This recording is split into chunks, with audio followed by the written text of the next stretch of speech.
Zaman Nabi Muhammad SAW ada seorang lelaki yang gak pernah mau gabung dengan para sahabat, apalagi mendekat kepada Nabi, paling anti dia. Laki-laki ini namanya adalah Ibnu Sayyad. Posturnya, bentuknya mirip dengan Dajjal, dan dia memiliki kemampuan yang orang biasa tidak punya.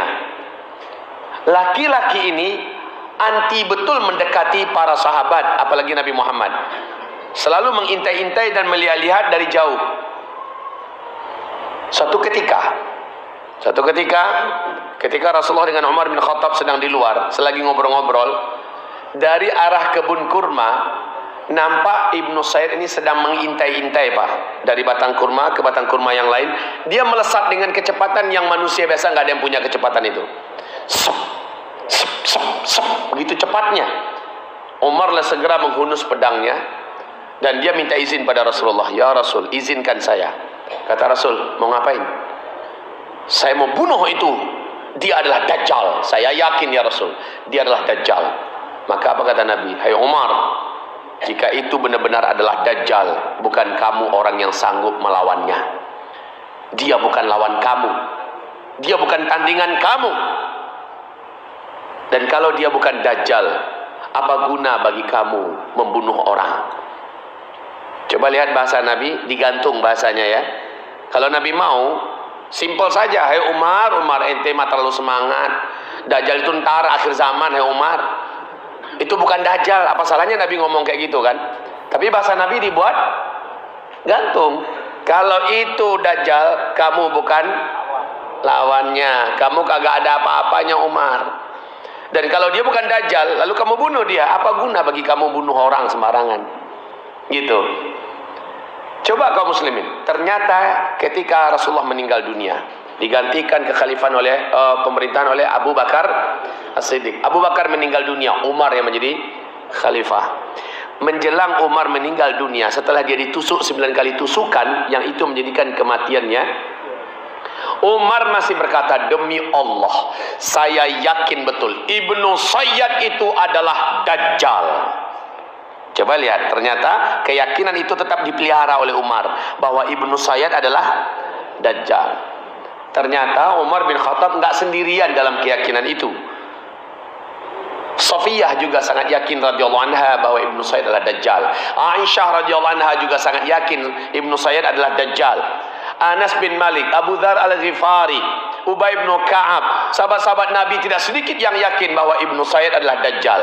Padahal Dajjal adalah tanda besar kiamat yang kedua. Artinya sekali lagi apa? Bahwa boleh, sah, benar jika kita melakukan pencocok-cocokan antara hadis-hadis akhir zaman dengan fenomena yang nampak di permukaan. Sebab ini sudah dibuat oleh para sahabat. Kalau ada yang mengatakan perbuatan itu salah, kan ada judul kanter terhadap saya, Ustadz titik-titik meluruskan penyimpangan akidah Ustadz Zulkifli Muhammad Ali. Wah, saya dengerin baik-baik. Ustadz yang meluruskan itu adalah Ustadz Firanda ya. Saya dengarkan baik dari A sampai Z. Biasa aja, normal, masih dalam batas-batas ilmiah yang bisa didengar. Saya dengar, ulang balik dengar. Seluruhnya nggak pernah sekalipun Ustadz Firanda menyebut nama saya. Satu, yang kedua, tidak ada bahasa-bahasanya yang kasar. Tetapi pembuat judul provokator. Ustadz Firanda meluruskan penyimpangan akidah Ustadz Zulkifli Muhammad Ali. Macam apa aja. Termasuk yang dibicarakan di situ adalah sapaan atau teguran jangan dicocok-cocokkan, dan itu saya kanter dengan lembut juga. 45 menit Pak, di Uzma Media TV channel saya berikan kanternya, bahwa ini adalah amalan para sahabat seperti yang barusan saya terangkan. Baiklah kaum muslimin yang kami muliakan, ternyata berjalan ribuan tahun setelah para sahabat meninggal, kekhilafahan berganti dengan fase berikutnya, lalu berganti dengan fase berikutnya, 1400 tahun sekarang. Ternyata belum kiamat-kiamat juga, kan gitu kan? Maka Masya Allah, ternyata di zaman ini hadis-hadis tentang akhir zaman yang diceritakan Rasulullah saling berlomba memaksakan diri, ibaratnya menampakkan diri untuk memberitahu kepada orang banyak, inilah akhir zaman. Saya akan buktikan nanti insyaAllah ta'ala. Dan ini sesuatu yang sulit untuk kita bantah, Pak. Di zaman sahabat nggak ada. Adanya semua di zaman kita. Dan itu saling berpacu, berlomba-lomba menampakkan diri. Seharusnya semangat meyakini akhir zaman itu harusnya adalah kita. Lalu total dalam beramal, total dalam beribadah, total dalam hidup lebih soleh. Harusnya kita. Karena tanda-tanda itu nyata nampak di zaman kita semuanya. Saya contohkan pertama. Hadis sahih Imam Muslim. Hadis ini diceritakan oleh Umar ibn Khattab radhiyallahu anhu. Bainama nahnu julus inda Nabi sallallahu alaihi wasallam. Saat kami sedang duduk-duduk bersama Rasulullah sallallahu alaihi wasallam, sedang enak ngobrol-ngobrol ngelilingi Rasulullah, idh tala'a alaina rajul syadidu sawadi sya'r, syadidu bayadi thiyab. Tiba-tiba saja muncul ke tengah-tengah kami seorang lelaki yang asing. Sangat hitam, rapi dan tersisir rambutnya, sangat putih jubahnya, la yura alaihi athar safar, enggak nampak bahwa dia baru saja habis menempuh perjalanan jauh. Dulu kan enggak ada mobil, Pak, enggak ada pesawat. Harusnya kalau bekas tanda safar, mukanya kusam, rambutnya acak-acakan, bajunya lusuh dan seterusnya. Ini enggak nampak bersih kayak orang baru keluar dari salon. Rapi banget. La ya'rifuhu minna ahad. Tidak seorang pun di antara kami kenal dengan laki-laki itu. Sangat pede betul gayanya, langsung duduk tepat di depan Nabi sallallahu alaihi wasallam. Fajalasa ila Nabi sallallahu alaihi wasallam, dia duduk di tepat di depan Nabi. Fa asnada rukbatayhi ila rukbatayhi, kedua lututnya dia adu dengan kedua lutut Nabi. Wa wada'a kaffayhi ala fakhidhayhi, kedua telapak tangannya dia letakkan di atas kedua paha Nabi Muhammad sallallahu alaihi wasallam. Faqal, langsung to the point. Enggak pakai babi bu, Pak. Enggak pakai introduce, my name is, enggak perlu. Dia langsung saja ngomong, ya Muhammad, akhbirni anil Islam. Muhammad, Islam itu apaan sih?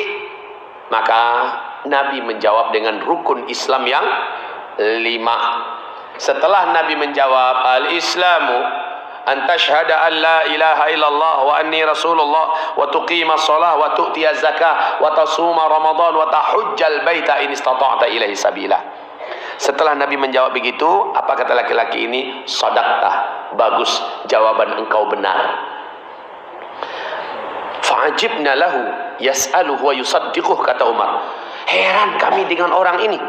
Dia yang datang, dia yang bertanya, dijawab Nabi, dia yang membenarkan jawaban Nabi. Siapalah ini orang sebenarnya? Lalu dia bertanya lagi, akhbirni anil iman, kabarkan kepadaku tentang iman. Apa itu iman? Maka Nabi menjawab dengan rukun iman yang 6. Al-iman an tu'mina billah wa malaikatihi wa kutubihi wa rusulihi wal yawmil akhir wal qadari khairihi wa syarrihi. Sekali lagi setelah Nabi menjawab dengan rukun iman yang 6, laki-laki ini berkata, sadaqta, bagus, jawaban yang ini juga tepat. Lalu dia bertanya tentang ihsan. Nabi menjawab, ihsan itu adalah anta'budallah ka'annaka tarah fa in lam takun tarah fa innahu yarak. Ihsan itu adalah engkau di dalam hidup ini menyembah Allah sementara engkau merasa langsung sedang melihat Allah. Tukang, Pak, kalau lagi kerja membangun, tukang bangunan lagi kerja, ada bos majikan yang rumahnya sedang dibangun di situ. Si tukang melihat bahwa bosnya sedang perhatikan, dan dia juga bisa melihat si bosnya. Kira-kira menurut Bapak Ibu, maksimal nggak si tukang memperlihatkan kerjaan yang terbaik? Maksimal. Itu disebut dengan ihsan. Kalau engkau dalam hidup ini bisa menyembah Allah dalam hidup ini, sementara engkau yakin engkau seolah sedang melihat Allah, maka engkau sedang ada di puncak ihsan. Fa in lam takun tarahu fa innahu yarak. Minimal jika engkau belum sampai ke level itu, engkau hidup menyembah Allah subhanahu wa ta'ala di kehidupan dunia ini, sementara engkau merasa sangat yakin Allah sedang terus melihat kepadamu. Ini level ihsan yang standar. Setelah menjawab demikian, laki-laki ini bertanya, mata sa'ah, Hai Muhammad, kapan kiamat akan terjadi? Kemana-mana engkau cerita kiamat sudah dekat, kiamat sudah dekat. Sehingga semua kami yakin kiamat itu seolah akan terjadi di zaman kami. Tahun berapa sih? Bulan berapa? Tolong exactly-nya itu kapan? Nabi berkata, minta maaf. Mal mas'ulu anha bi'a'lama minas sa'il. Untuk pertanyaan yang satu ini, orang yang ditanya tidaklah lebih tahu daripada orang yang bertanya. Panjenengan mungkin lebih tahu kapan, tapi saya nggak tahu. Oh, mulai para sahabat paham memang ini bukan orang biasa.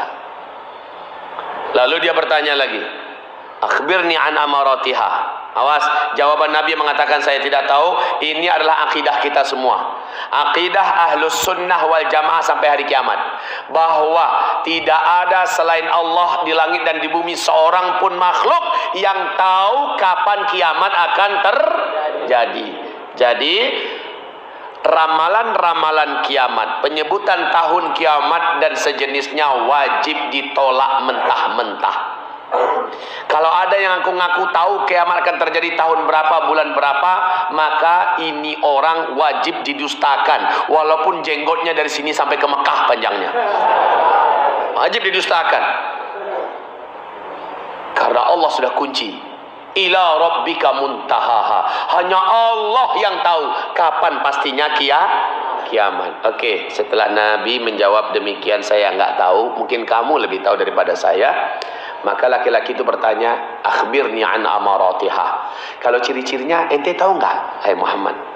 Kata laki-laki yang bertanya, kalau ini pertanyaan ente, ini gue banget ini, kata Nabi. Ini memang saya spesialisnya. Sini dengerin baik-baik ya. Saya bocorkan sedikit aja, kata Nabi. Antalidal amatu rabataha wa antaral hufatal uratal alata ri'a asya yatatawaluna fil bunyan. Setelah Nabi menjawab demikian, laki-laki tersebut puas. Lalu dia pergi. Dia pergi. Baru aja jalan, dicolek oleh Rasulullah Umar dekatnya. Umar, ente tahu tuh orang siapa? Kagak ya Rasul. Umar, tangkap.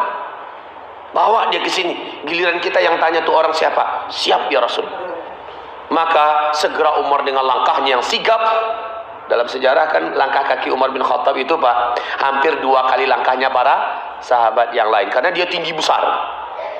Umar bin Khattab itu terkenal di Jazirah Arab jagoan gulat, jagoan tinju, jagoan kelahi. Lawan gulat kalau tahu lawannya adalah Umar langsung kencing di tempat. Nah Umar ini kata para sahabat dalam sejarah, kalau dia naik ke atas seekor kuda perang yang sudah dewasa, bukan kuda poni. Kedua kaki Umar tidak diletakkan di atas tirap, di atas besi tempat meletakkan kaki, nggak usah diletakkan. Maka kudanya jalan. Kedua ujung kaki Umar bin Khattab ini bisa membuat 2 garis di jalan. Ini menandakan tinggi besar Umar bin Khattab. Nah, dengan langkah yang sigap dan cepat, dia tinggi besar tapi lincah Pak, sigap, menyusul keluar. Udah nggak ada. Nah luar itu Masjid Nabawi kan masih banyak gurun Sahara yang luas. Rumah masih jarang-jarang, nggak kayak kita Pak, banyak lorong-lorong tikus. Baru keluar rumah begitu padatnya kan, hilang orang wajar. Kalau ini enggak. Kemudian Umar sudah nggak dapat lagi datang kepada Rasulullah. Ya Rasulullah, he's gone. Ini, ya Rasulullah udah pergi, udah hilang, nggak tahu tuh kemana. Kata Rasul, innahu